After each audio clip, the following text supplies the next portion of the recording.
And that's one of the things I explain to men is you may think you feel fine because in the young male population today, they may have never had adequate testosterone. There's a lot of guys who think that's so. Okay, so all I need to do to be a man is to inject testosterone, get on hormone replacement therapy or whatever it is. There are a lot of men's health clinics out there. They do a terrible job. They don't know what they're doing. They have a cookbook approach. They have a one-size-fits-all regimen approach. They don't give enough testosterone. They were going to prescribe me up to 50 micrograms a day, and you said, no, don't do that. Stick you to 25 micrograms a day, and I can tell all those problems, like you said that you would, like when was that interview about a month ago, have gone away. Hello, everyone. This is another video by Magic Mail for your pleasure. And today we're honored and blessed by having Dr. Ty Vincent here with us, who is a medical doctor. And he's also a specialist in TRT, short for testosterone replacement therapy. And in this day and age, we have a lot of problems with masculinity. And a lot of that is internal mindset, which we'll all get to. But there's another component which I, at my somewhat advanced age of 67, have run into increasingly the last few years, despite working out, despite taking care of myself, despite eating all the right things, taking all the right supplements. I found I was running on fumes. I was running on empty. And the workouts not only didn't seem to help that very much, even though they help with other things, but they actually seem to drain my gas tank even further without giving me the oomph, be it in business, be it the business acumen and prowess, be it in the bedroom. Things were working. They were working okay, but okay isn't good enough. And we live in an age, we're a day and age where we have problems with nutrition. We don't have the nutritional value in whatever we eat, particularly in vegetables, fruit, and so forth, grains. We just don't have what it was 50 to 100 years ago. The world is full of microplastics. The world is full of pesticides, all kinds of wonderful things like atrazine. It's turning the effing frogs gay. Alex Jones famously said, whatever it is, men seem to be more effeminate. They don't seem to have the get up and go. They don't seem to have the drive for life to stand for something greater than themselves. And here we are. And it's not a man's world anymore. It's more of a neutral world, a neutrum world. I don't know what it is. Anyway, for that to fix and to address, we have you here, Dr. Ty Vincent. I found you a few months ago on YouTube, and I listened to what you had to say. You convinced me by your presence, by your personality, and by the way you express things. Very simple, no frills, no nonsense. And so thank you very much for coming here, and we're glad to have you. And I'm hoping that you can enlighten some of us, the many men that come to us for masculinity advice, with a little bit of the biology, medical, biochemical background. And one word sums up masculinity in this day and age, often a derogatory term, and that's testosterone. Let's talk about testosterone. Right. Well, to introduce myself briefly, I am a medical doctor. I'm an MD. I was born and raised in Alaska, fairly small town in Alaska. And then I went to medical school eventually at the University of Washington in Seattle. I went to residency in family medicine in Anchorage, Alaska, back in my home.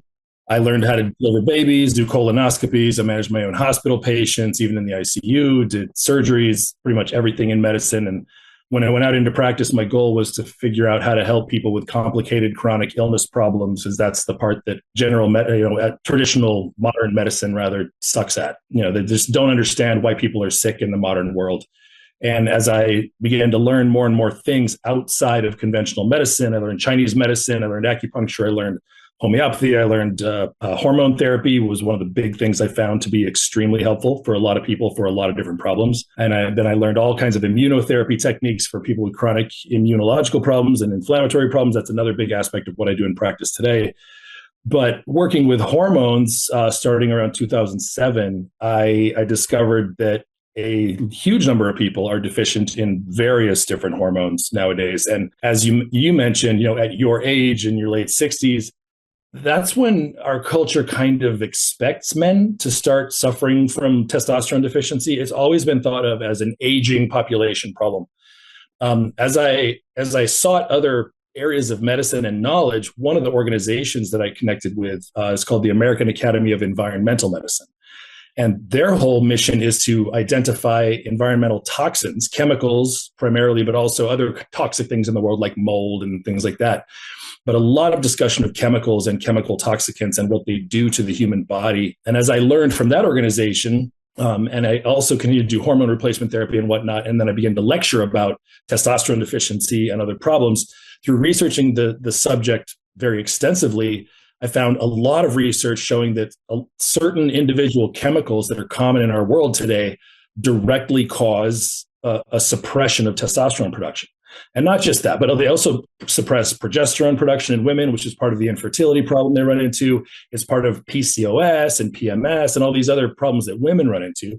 It's part of infertility for both genders. But the testosterone deficiency piece really fascinated me. I myself discovered I was very low in my mid-30s, and I went on TRT at age 35. I was shockingly deficient, even though I felt pretty good, I thought. And that's one of the things I explain to men is you may think you feel fine because either in the young male population today, they may have never had adequate testosterone, and so they have no idea what they're missing. Or in a middle-aged or aging man, it happens so gradually that every day is just incrementally worse, and you just don't really notice because it's slow until one day it's gotten bad enough that you look back in time and go, what the hell happened to me? You know, where did the spark of my life go? But you look at the problem and you look at individual chemicals, like you mentioned, things like microplastics and pesticides and things. One of the big ones is glyphosate, which is the main chemical in Roundup, the weed killer. And it was such a popular product that for the last 20, 25 years, it's been just saturating all of our major crops. It made its way into the groundwater, the rainwater. You can find it everywhere in the world now. You can find it in every human being in the world now. And it only takes small amounts of this stuff to suppress testosterone production. And so the evidence is there to me why this is happening. And what the population doesn't really understand so much that I preach about extensively now is that testosterone deficiency is now predominantly a young man's problem. It is not as much an old man's problem. I have had the opportunity to test a number of men in their 70s and into their 80s who still have total testosterone levels in the 800s or 900s, which is like American units, so that's picograms per deciliter. But the reference range they have posted now, which I want to talk about in a minute, doesn't even go that high. They keep lowering the reference ranges on the lab reports because of this very clear drift downward in testosterone levels for the whole population, to where now they've lowered the reference range so far that the upper limit is around 750 on most labs. And like I said, I see guys in their 80s that run levels in the 800s. So by that reference range, those older men are considered testosterone excess, which makes no sense whatsoever. And this is part of the education problem for doctors. They just don't know what normal or optimal testosterone levels are. All they know is the numbers on the laboratory report, which are bullshit. They just keep lowering them as men become more deficient as a population. You keep moving the goalposts closer together until you basically can touch them both. And now everyone's deficient pretty much under age 30, like very significantly symptomatically deficient. The people that I test, almost everybody under age 30. And it's such a problem that everybody just thinks it's normal because it's so common. And here we are today. And when I talk to doctors, I try to teach lectures to doctors about TRT and say, you need to be getting men's testosterone levels up above 2000, which is, again, the American unit. So like in Europe and in Canada and Australia, they use nanomoles per liter. And I think that equates to a level of around 70, if I remember right. But I'd have to double check that. So it's a huge problem. And I'm happy to talk about it here today with you, Orlando, and anybody else who's willing to listen, frankly. I think people need to listen to this, and it's been a subject of contention, and a lot of people don't want to talk about it. And testosterone itself has, of course, gotten a bad name. How many movies have you seen? We said, well, that's a little too much testosterone for me. Usually issued by a guy chick, but who thinks it's a problem. And women actually do need a little bit of testosterone too. And I've seen what happens when women take it. Their body weight usually goes down. Their muscles do not longer atrophy. They actually get into better shape, and they actually seem more focused themselves. But it's that get up and go thing. And working with men, only men for 20 years, I've seen this very disturbing lack of drive, lack of standing for something, vision, mission, purpose. Well, those are more philosophical issues, of course, or emotional, psychological issues. But I've seen just what people call the political will. Somebody wrote to us a couple of years ago, and we still use it almost like as a running joke. Well, Orlando, I didn't know that, I didn't have the topic of masculinity on my radar, and I didn't know that it could be important. And I said, well, without masculinity, you really aren't anything. You're basically an invertebrate jellyfish without a spine. And aside from things probably not going well in the bedroom, and in Europe, people don't go to the gym, at least not in Germany. In America, you see doctors, lawyers, stockbrokers in the gym just as much as a truck driver and the guy next door. But in Europe, that's not so. You only see kind of like hardcore people, the fighters, people that, construction workers, that it's almost like a social stigma. And we did these workshops in Sedona until a few years ago. And on the final day, we'd always do a relatively authentic sweat lodge with a Native American, a friend of mine, an Apache Indian. And I saw these German guys. They were almost all German guys. And when the American guys, they're always kind of like, yeah, you can see that play some baseball, basketball, football. They have some muscles. They've been in the gym with their dad, whatever.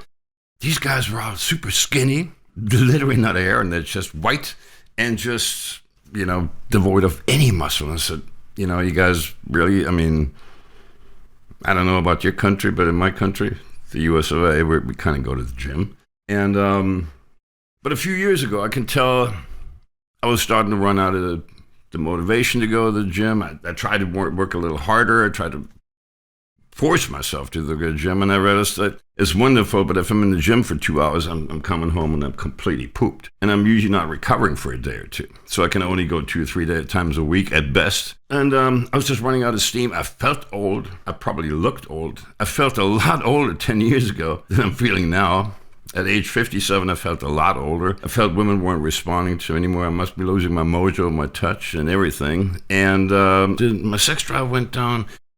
My ability to have good, long, hard sex kind of seemed to maybe not go away, but ever so slightly decline. I said, well, I refuse to live like that. So I sought the help of some people there in Los Angeles, and they eventually put me on TRT a few years ago. And my life's been infinitely better for it. And that was by this kind of dosage. My levels were down in the 300s. And then they came up to 1,000. And then, of course, my local doctor, well, that's kind of way high. You really should reduce that. Plus, you're increasing your risk of prostate cancer. This is why you should take Proscar and all this stuff. And I'm like, if that's true, that high testosterone or too high testosterone, whatever that means, is causing prostate cancer, or at least precipitating it, then wouldn't all the young men who, in theory, probably of our generation or the one before us, probably had levels in the 500 to 1,000, whatever, then they would have all have prostate cancer, and the risk would actually decline as you lose testosterone.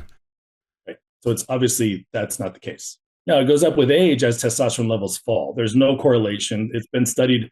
Large-scale studies have been done to look at the question of whether or not testosterone replacement increases the risk of prostate cancer, and it absolutely does not. There is no evidence that it does. It has been put to rest. Any doctor who says that is just it's just hearsay. It's what they've heard from colleagues, and they never bothered to do a shred of their own research. And in fact, all of the fears and concerns the public has about testosterone are unfounded. I can tell you definitively, I've treated about 1,000 men for 20 years with TRT now, and there are no risks of high testosterone itself. There's just none. The risks you incur all have to deal with whether or not your body makes an excessive amount of estrogen out of it, or DHT, dihydrotestosterone. So the enlargement of your prostate gland, not cancer, but the enlargement of your prostate gland is caused by estrogen or by dihydrotestosterone. Testosterone itself does not affect growth of the prostate at all. It simply doesn't. Because I've had my testosterone level in the 3,000s for like 16 years. It doesn't cause enlargement of the prostate. But if you allow excessive estrogen conversion to persist, because most doctors don't check it and don't manage it accordingly, and the guys in the gym who are getting their own testosterone off the internet or from their buddies with the bro science in the gyms, they don't do any labs either. They're not being managed medically. They're not supervised. And those are the ones that start incurring these unnecessary negative consequences that are totally avoidable. If the doctors were trained and educated properly, and if everybody had proper supervision, it would not be an issue. But it's not the testosterone itself. It's what the testosterone may or may not turn into when it goes into your body. That's very individualized. It's not the same for everybody. And that's where a doctor comes in, or just, somebody with the knowledge. You can go get your own lab tests done. You can get your own medications and everything off the internet if you want to. You can do all of this without a doctor if you have gotten the education and the information somewhere that's actually accurate. No, and that seems, and of course, one of the other arguments is, and testosterone, just like the male masculinity has been, toxic masculinity, it has been maligned very much. Does it cause, people said, well, you're kind of an aggressive kind of guy. I said, yeah, you should have seen me in my younger years. I've mellowed out by about 90%. If you think I'm an asshole now or aggressive now, you clearly didn't know me in my 30s. And I have no idea what my testosterone levels were then. But it causes road rage. It causes roid rage. It makes you want to shoot people on the street, right? And that's another one of these absolutely without evidence kind of BS things.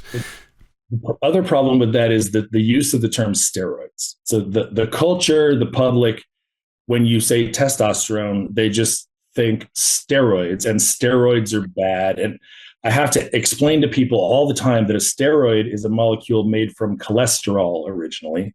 And the term steroid includes estrogen, it includes progesterone, DHEA, cortisol, pregnenolone, testosterone, yes, but all of these other myriad of steroid hormones that your body produces. Every woman on a birth control pill is taking steroids, okay? So the negative effects of steroids that do cause anger and aggression, none of that is caused by bioidentical biological testosterone that men produce internally and that you can acquire from the pharmacy or purchase to use for yourself for TRT. If it says the word testosterone, it's biologically identical to your testosterone molecule. You can measure it on the blood test when you are monitoring your usage, and everything's fine. And that absolutely does not cause aggression. It does not cause violent tendencies, any of that. If anything, it is the absolute opposite. Men who have low testosterone feel bad inside. They feel unconfident. They feel fearful, anxious, and they are extremely irritable. They are negative, pessimistic, nihilistic. They're unmotivated. Everything's bad. They respond to everything in a negative way.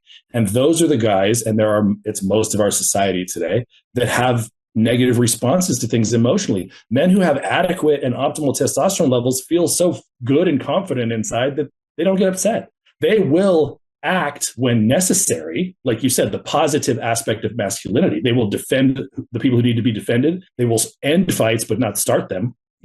That's what you get with adequate testosterone. But it's the guys that are low that are just pissed off all the time and are going to, have road rage and whatnot. The steroids people are familiar with that cause the anger and the aggression are the ones that are not meant for human beings, that the bodybuilders use and the athletes use, and they're abused, frankly, because they're using massive amounts to try to achieve some kind of physical performance that isn't within human range naturally, right? So they're using things like equipoise and trenbolone and winstrol. And these are things that are either designed for horses or livestock, right? Like trenbolone, I think, is for bulls and equipoise is for horses, but they're not human molecules. We didn't evolve with these molecules in our brain or our body. So they may have a profound anabolic effect, but the effects on your brain and your psychology are very unpredictable. And many, many men will report having really difficult times with their emotional management when they use those anabolic steroids. But the problem is our culture nowadays doesn't do details. They don't do real education. They don't really learn. They hear something and they repeat it without knowing what the hell they're talking about. And the internet makes that light speed. Like, bad information travels so fast and it becomes the truth for everybody when it's totally wrong, right? And so I'm always trying to explain to people that steroids, when they're talking about those negative effects, are the ones that are not human-made steroids. They're not the ones that belong in your body. And I highly discourage men from using those because of that. You don't know the health consequences. Some of them cause liver toxicity. Some of them cause other weird effects you don't want. And they've definitely caused psychological effects for most men that use them, some level of unpleasant psychological effects. So that's what you want to avoid. No, I can agree with that. And I've known quite a few bodybuilders or gym bros in my life, but I've also known a lot of special operations guys, people that do kind of what I do in a roundabout way. They teach men about masculinity, and a couple of examples come to mind. One of these guys is one of my acquaintances was at first a bouncer at a strip club in San Diego. He was also teaching men, and he kind of started he went through that whole route that you just said, and then kind of came back to the normal thing. He went to he's only 5'11" or something like that, but he was 320 pounds, and there was not a gram of fat on this guy. But I tell you this, being a bouncer, which is more of a defensive thing, they don't usually start fights. He was ending fights. And when two guys go out there, one is either a little bitch with low T, or basically PMSing, quote unquote, or the other guy is, or he's just got a heart on for the world. They go out there and they want to win. It's about ego. It's about narcissistic, self-gratification. They want to win that fight. And then when you see all these special operations guys, or this guy in San Diego, or who's now the owner of a strip club and so forth, these guys are like, you don't want to really fight me. Trust me, bro. You don't want to fight me. Here's what's going to happen. I'm going to walk away. You're going to walk away. And we're going to end this. And if they actually do get in the fight, they're not there to win it. They're to end it. And as quickly and as hopefully non-lethal as possible. But those are not the guys I've seen do stupid things or pick fights. Yes, I've seen some Marines pick fights in bars and stuff, but I have not really seen special operations forces, or actually special ops guys, which is Green Berets, try to do that. Those guys don't have a bone to pick. They don't have a chip on their shoulder. They don't have any points to prove. Whereas it's the low T guys that always want to fight you, the Antifa types. And again, this is not about left or right or politics or any of that crap. It's about, they seem to have a chip on their shoulder, and they're almost acting like men on PMS.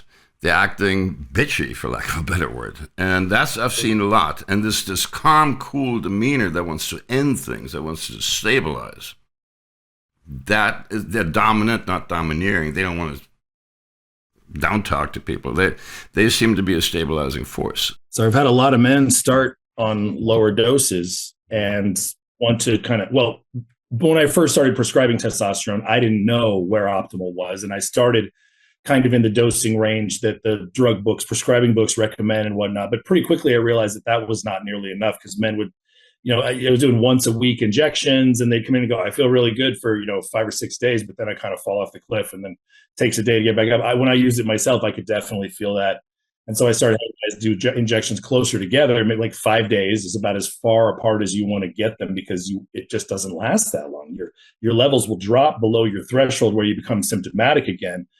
And over the years, I just kind of started giving larger and larger amounts. And I would just tell them, let's just give, incrementally go up every couple of weeks until you think you have found the optimal dose point, because another notch up doesn't seem to make a difference, right? I mean, you just go up gradually. Oh, that feels better. Go another increment up. That feels better too. And then you get to a point where you go up another notch or two and you're like, it's all the same. So just stay there.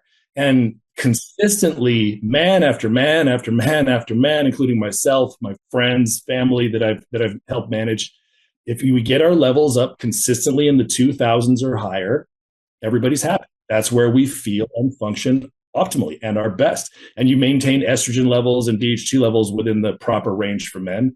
And there are no consequences, no side effects. It's just, this is the best version of yourself. This is the best your life is going to be with this one factor, right? There's, like you talked about, all kinds of other factors about you and your life and quality of life, your exercise habits, your diet, your supplements, if you need them, your sleep, whatever else you do. But as far as testosterone goes, there's an easy threshold. It's in the 2000s or above. You got to stay above that at all times, which means you might have to peak at 3000 or something and kind of stay up there. But honestly, 4000 and 3000 and 2500 all feel the same. It just doesn't really matter. Pretty much you just get your airplane has to get above the clouds, and it's all blue sky. And they're like, fine, you just don't want to go back in the clouds. And you can tell, like, any man who has been on TRT and had really good effects, optimal, and then you go on vacation or your prescription doesn't get refilled and you end up going an extra week without it, you absolutely see the difference. It happens right away. Instead of that gradual decline over years you may have experienced leading to that point, it just gets pulled out from under you one week and you're like, oh my God, I don't even know how I functioned like this for the years that I did. It's a huge contrast. And it's It's been very consistent. Man after man, I just give them the authority, the agency to play with their dose, and you let me know where you feel best. And this is where every guy reports back, this is the spot. And so it's not me making it up. There's no published research to support this because there's no money in researching testosterone, frankly. There's very little published research on the use of testosterone. There's very little. I give lectures on this every year or two, and I look for new research, and there's very little because there's no money in a bioidentical hormone. They can't patent it. They can't sell it at a huge markup. It's cheap stuff. And so they want to talk about, erectile dysfunction pills and sleeping pills and Adderall. Most guys that I see that are on that have low testosterone, they come in and they're on at least 3 or 4 prescription drugs to deal with the symptoms that they have, like Adderall or modafinil to have energy and mental alertness because they're tired all the damn time. A lot of them need a sleeping pill to go to sleep at night because even though they're exhausted, they still can't shut their brain off and go to sleep at night because the worry and the anxiety that they experience. A lot of them are on antidepressants or anxiety pills. Most of them are on an erectile dysfunction pill like Viagra or Cialis or something like that. And most of them are on a high cholesterol drug because their cholesterol levels go up, their metabolism sucks. A lot of them end up with type 2 diabetes. We get men all the time, and I put them on the right regimen of testosterone, and their blood sugar is normalized. They lose 30 or 40 pounds of fat. They go from diabetic to non-diabetic in 6 months or less. Blood pressure becomes normal. Cholesterol becomes normal. They get off all these drugs. This one molecule that is the driving force behind health for men is indispensable. It's something you have to have in adequate amounts to have the life you're supposed to have. It's just period. Like you said, you can do everything right. You can be the best little boy in school. You can eat right, exercise right, do everything you're supposed to do, and your life is going to suck if you don't have enough testosterone. It's just going to. Boy, can I vouch for that. If you don't know what Dr. Vincent looks like, this man is huge. He looks like Joe Rogan. He's massive. I mean, he looks like a bodybuilder, even though I think that's what you do. You're not even a gym bro, but you're bigger than most of them. And I'm sure there is some kind of correlation in a positive way here. So if you want to look like this guy looks like a man's man, you can't see it in this video, but go on YouTube, find some of his other videos, and you see what he actually looks like. And I think that's kind of the results speak for themselves. 6'2" and about 240 pounds at 10% body fat. Yeah, you look like a freaking linebacker, but more toned. Yeah, I mean, I can only actually vouch for that, and also, underwrite that. So guys, don't just wing it or just trust your bro pseudoscience in the gym. Ask, get your labs done. Otherwise, you're flying blind. And also, one other thing that people might want to understand here, you're not in a conflict of interest because you don't live. You're not selling TRT. You're not selling it. All I did with you was a one-time half-hour consultation. That was it. And then you said, okay, this is where you get it and so forth. I'm not benefiting, I'm not profiting from that. So there's no conflict of interest here. I just want to make that very, very clear. Neither you nor I are making a dime of any kind of, I don't care how much you take, what are you doing? That's all on you. Do your research, if you need to get a second opinion, get that. But I mean, I have not been steered wrong by you, and yet there's no conflict of interest. I just want to make sure that's really understood by everyone. There are a lot of men's health clinics out there. I talk to guys all the time that have been working with these places. They're all over the US now, and I'm sure they're in other countries too, that are purporting to help you get your hormones right and all that. I haven't seen a man yet going to any one of these places that is on a good regimen. They do a terrible job. They don't know what they're doing. They have a cookbook approach. They have a one-size-fits-all regimen approach. They don't give enough testosterone. They don't manage metabolites correctly. I got an email from one poor guy that was just turned inside out by one of these kind of clinics. They're supposed to be hormone experts. They didn't ever put him on an estrogen blocker. His estrogen was up in the 300s. He had to have surgery to remove his gynecomastia, his breast tissue that grew. He felt terrible. And he kept telling them, hey, my estrogen seems high. Shouldn't you give me something? And they told him, what did they tell him? They gave him like DIM, diindolylmethane, the supplement that's supposed to lower it. That doesn't work very well at all, by the way. That is not going to cut it for hardly anybody. And the guy's just become a mess because of being mismanaged in this way. So I'm not here to tell people everyone should just use testosterone. It's the best thing ever. It's like, it is a medical intervention, and it has to be managed correctly for each individual for their personal needs. And it takes a certain amount of skill and knowledge. And I'm really disheartened by the lack of education and the lack of knowing that's out there in this field, even by the clinics and centers that claim to be the experts in this area. They just don't know what they're doing either. And it's because the education just isn't there. Most hormone training that doctors have available, if like a doctor's want to look up, bioidentical hormone training, where can I go? The vast majority of the seminars and the workshops that are put on by compounding pharmacies. Compounding pharmacies, I think they're lying, or they might just be ignorant, and they tell people that injectable testosterone is not bioidentical. And they tell everybody they got to use a cream because they make money selling compounded creams. Like the compounding pharmacies put these things on, and all the doctors talk about is getting compounded creams and this and that, and maybe pellets and these products. Those are not ideal. They don't work very well. I mean, and the stuff that does work very well is bioidentical, and it's available at every pharmacy. There's just bad training. They look at laboratory data and they don't look at all the right laboratory data. And then they just treat everybody based on numbers, and they don't treat people based on their symptoms and their unique circumstances. I do my own bioidentical hormone therapy workshops for doctors, but I'm not broadly known. I do it like once a year.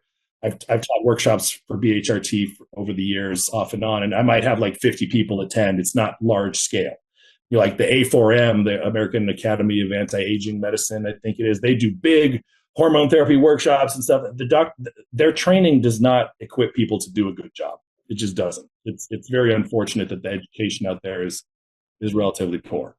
And I'm going to try to have a larger presence, at least online, forums like this where people can actually have questions answered, and things will be recorded and the information will be there, that I have seen yield good results. And again, like you mentioned, there's a lot of legitimacy in someone who's not selling you stuff. you get a lot on the internet, you hear somebody start talking, and very quickly you're like, oh, they got car salesman vibes coming out of them. And they're trying to sell you on their herbal product that'll boost your testosterone or whatever. You see all those things on the internet. They're like, don't use TRT, just use our herbs and things that'll raise your testosterone by 200 points. Like, great, you're going to go from 300 to 500. You're still going to feel like crap all the time. It's just a waste of time and money. You can use testosterone replacement optimal for $100 a month. With between the testosterone, if you need anastrozole, the syringes, the needles, it's like $100 a month or less. If you find a good source that's inexpensive for the testosterone, you take these supplements and things they want to sell, you're going to spend a lot more money than that, and you're going to get like a tiny amount of increase. I can only think that these other practitioners don't ask their patients any questions, or if they do, they just don't listen to the answers, because it's really obvious. Like, if you listen to your patients, they tell you what's going on and you learn. If you listen to everybody's stories, you ask the questions, you will learn, and then you will adjust your methods and you will find better results. And eventually, it doesn't take very long. I mean, I was probably managing testosterone for guys for just a couple of years before I had this all dialed in. Like, oh, okay, this is where everybody does great. Cool. These are the parameters you want to follow. These are the options that you have, and everybody's different. And it's really not that freaking complicated, to tell you the truth. As long as somebody shows you what's important and you know the parameters and you treat everybody as an individual. And like you mentioned, I usually talk to men maybe 2-3 times. I don't have to talk to most guys more than that. And then we know exactly where they're supposed to be. And if they can acquire their own testosterone, their own anastrozole, their own finasteride, if their DHT is high, they don't need me anymore. And that's what I prefer. I'm not in this. I don't want to have just 1,000 guys that I manage TRT for forever. I would rather see new people every week, every month, and get them straightened out and send them out in the world to be successful, positive, productive men who don't need my help anymore. So you're not a prescription model like what modern allopathic medicine in many cases seems to be. They just get you in and they really just kind of dangle that perfect health in front of you forever and ever, but you need to keep coming and you need to paying into that subscription like an insurance company. And it's that is a conflict of interest. In your case, it's clearly not. And I'll be talking to you again about this in the not too distant future. There's a couple of questions that have come up here. One of those, obviously, everybody asks, is there any long-term damage? What's the long cost? Remember the movie Limitless? There was a downside to it. Yes, it gives you instant genius level, but your brain fries apart, eventually. No, so testosterone is an anabolic steroid. Okay. To contrast that with catabolic steroids like prednisone. People are familiar with corticosteroids, cortisone, prednisone, the things we use to treat inflammatory disorders like asthma and arthritis and things like that, right? Catabolic steroids like cortisol and prednisone, they destroy your body. They make your bones fall apart. They cause ulcers. They waste your muscles. They put on fat. They cause high blood pressure. They cause type 2 diabetes. Lots of bad crap with those types of steroids. Testosterone is an anabolic steroid, which means it promotes the growth and maintenance of healthy, good tissue, bone, muscle, tendon, skin. Many epidemiologic studies have been done looking at aging and older people and have shown very clearly in different cultures of the world and whatever that the higher a person's testosterone levels remain into older age, the longer they live, the more functional they are, the better their health and quality of life are. It's clearly correlated with better longevity, better health, better quality of life, better performance. We know that. The question would be, well, if you're taking it as like an exogenous, supplement, is that also true? And that hasn't necessarily been looked at long-term into older age. The biggest question people have had has been regarding cardiovascular disease, heart attacks and things like that. There's only been one reasonable study looking at that question that I have found. I've looked repeatedly. And so there was one study where they had about 300 men in each of two groups, and they all had low testosterone. And these were guys like in their 40s, kind of middle-aged, not older men. So they didn't have like a lot of illness problems and deteriorated already. One group used TRT, one group did not use testosterone, and they watched them for, I think, 7 years. So over the course of the 7-year study, the group of 290 or 300 men that did not use testosterone, there were 19 deaths from cardiovascular events, heart attacks, and strokes. In the group that used testosterone, there were zero. Zero. Nobody died of cardiovascular disease that was on testosterone replacement. Yeah, that's statistically relevant. Yeah. Yeah, and so that's basically 100% success at preventing cardiovascular death, right? But nobody's going to call it that. So somehow they twisted the statistics around and took some variables, and they declared that testosterone replacement caused a 60 to 90% reduction in cardiovascular mortality. That's insane. And this study got no press. I had to find this through searching in PubMed, and I was pissed that I'd never heard of it. Cholesterol drugs have never been proven to save any lives ever. But everybody knows, you got to be on a cholesterol drug. You got to be on a cholesterol drug because it's going to save your life. There's not a shred of evidence ever that shows that lowering your cholesterol with a statin drug will reduce your risk of cardiovascular death. And yet, every doctor says they should put that crap in the water. The one study of testosterone looking at this showed a massive, huge, unbelievable reduction in cardiovascular death, and nobody talks about it. I mean, what else do you need to know about the strength of big pharma and branding and advertising versus truth and actual and reality and science? Yeah, I'm a huge fan. I don't think there's a downside. As long as you keep your estrogen where it belongs, your DHT where it belongs, your prostate's not going to get too big. You're not going to end up with blood clots. You're not going to end up with cancer. You're not going to end up with any negative outcome whatsoever. You're just going to have a longer, happier, healthier life. And it's key to that happening for you. I can absolutely vouch for that. I've been in it for years. I have to actually think about how long exactly, but the quality of my life is infinitely better. There's one thing that comes up. It even came up today in the team where it said, well, isn't that for old men? Shouldn't you just, nobody below the age of 60, or maybe 50, should even think about this, and you should never give it to people in their 30s, and it's just, because then you'll never be able to quit it. It's like once you start in it, it's like that limitless thing, and you will never be able to get off that roller coaster. There's no truth to that. Yeah, the thing is, so I always use type 1 diabetes as a comparison, discussion. I'm also a type 1 diabetic. I also have my hypothyroid. So I stopped making insulin. I have to use insulin injections to survive. Like if I run out of insulin, if the world goes to hell and the pharmacies all shut down, I'll be dead in a few weeks without insulin. It's just the way it is, right? Would you say, well, nobody should need insulin? Well, of course they shouldn't, but when your body stops making it, then you do, right? And it used to be older men is where we started to see the decline in testosterone and the deterioration. Oh, these guys need some support. And like I said early in our discussion, the problem now is that the chemical burden in our world has reached a point for the last couple generations where everyone is poisoned at a level that makes their testicles inefficient at making testosterone. It used to be that young men, age 16 to 25, they had testosterone levels in the 2000s. That was where people were. That's where we were as a species. And now when I test guys in their late teens and 20s, most of them are below 500. Almost all of them are below 500. Many of them are in the 200s or the 300s. And that decade of life, so from age 16 to 25, is when you are supposed to turn from a boy into a man, right?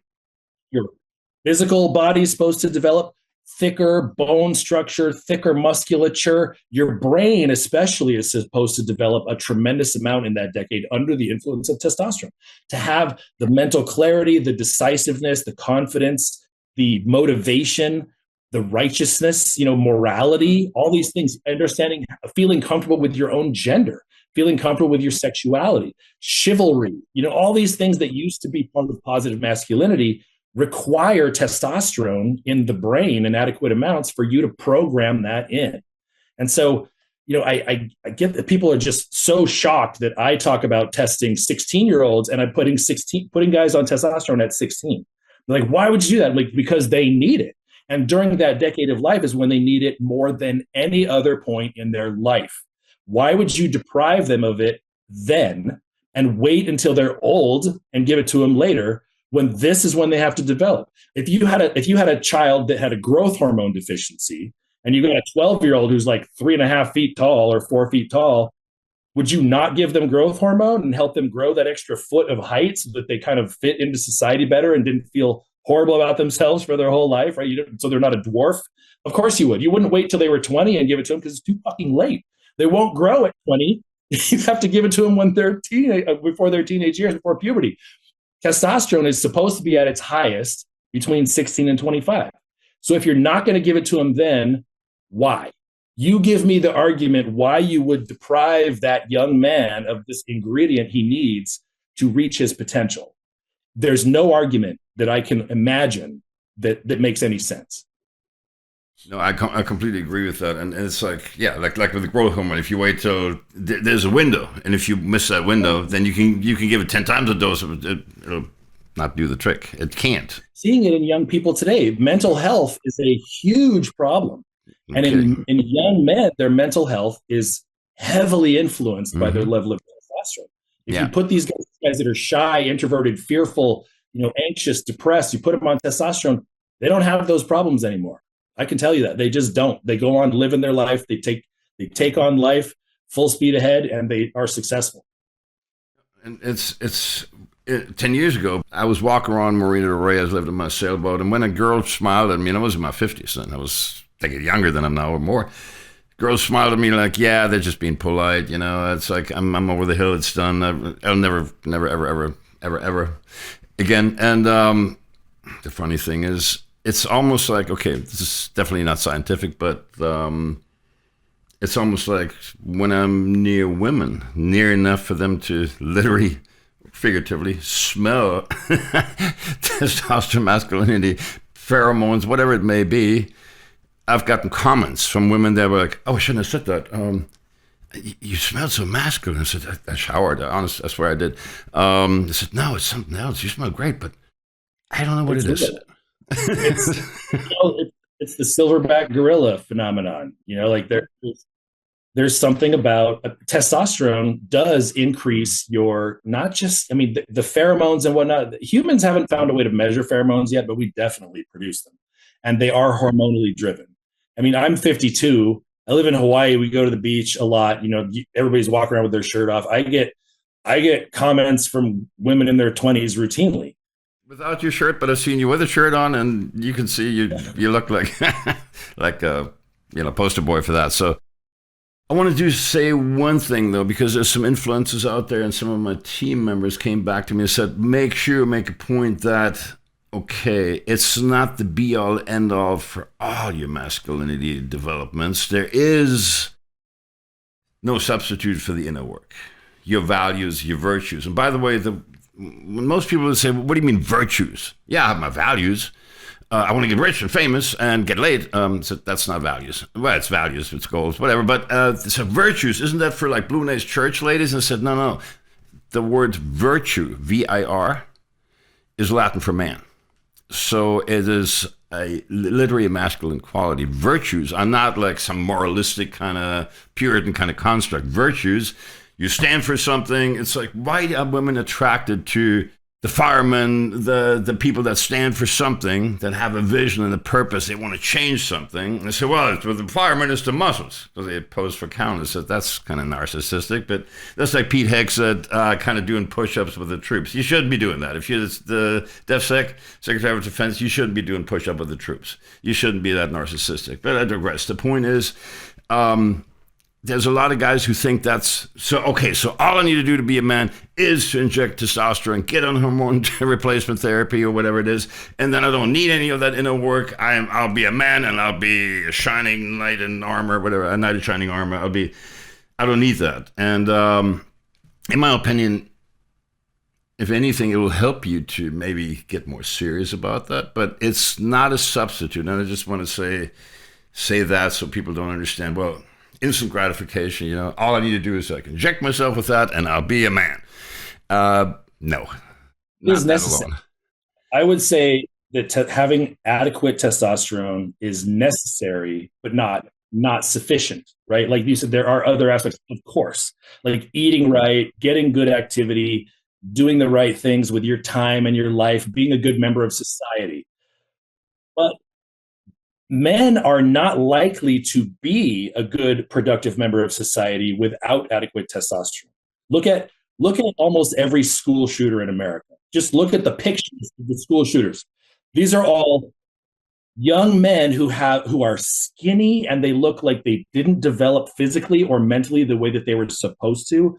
I would love for somebody to go test, like every school shooter we have in prison in America, go get their blood drawn, see what their average testosterone level is. I bet it's below 300. Guaranteed. These are miserable young men who feel like there's no quality of life whatsoever. So who cares anymore? I'm just going to take it out on children. How manly is it? How masculine is it to go to school and shoot a bunch of children? Right? That's what you get with low testosterone. With high testosterone, you get firemen and police officers and soldiers, right? That's what you get. You get men that are going to be righteous. They're going to do good for other people, not just look out for themselves and not lash out at everybody because they're so miserable inside.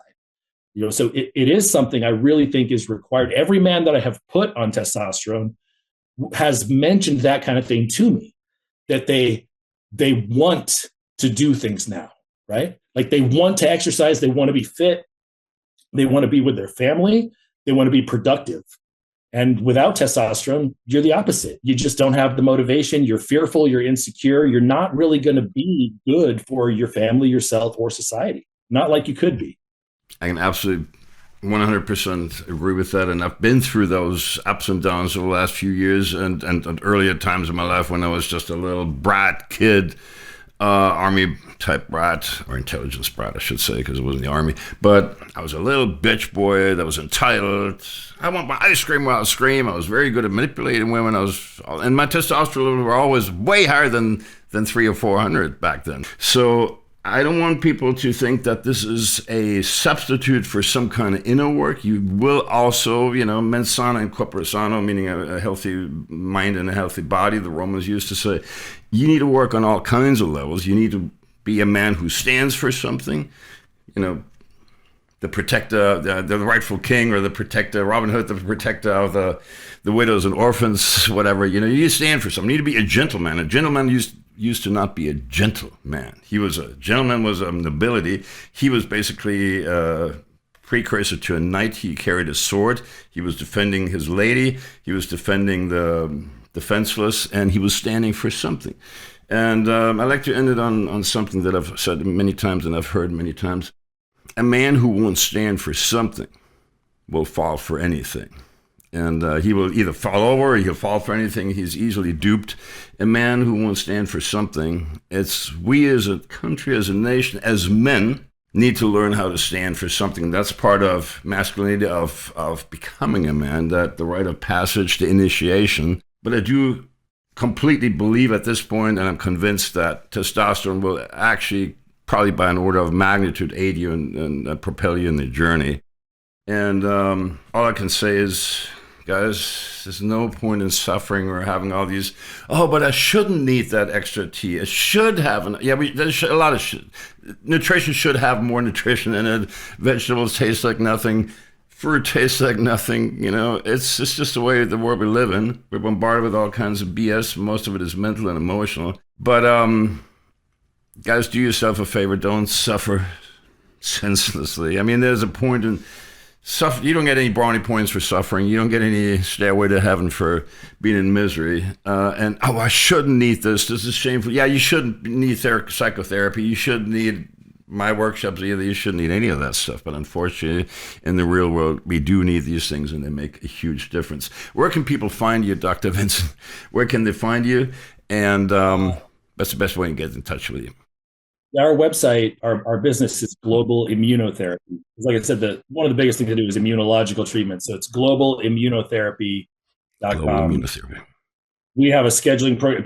I have a TRT handout that's available on the website. You can download it and print it, and it basically tells you everything you need to know about getting yourself optimized for this. All the things I talked about, all the details, lab ranges you want to be in, the products you want to use. It's like 8 pages. It tells you everything you need to know. So if you had the resources to acquire your own things and get your own labs done, and you were a real self-motivated, intelligent person, you could do it all by yourself, honestly. If people want to talk to me about their specific case, like maybe they have other health issues, they don't know how it interacts or interplays or how they should go about it, or they just want direct advice about their own situation.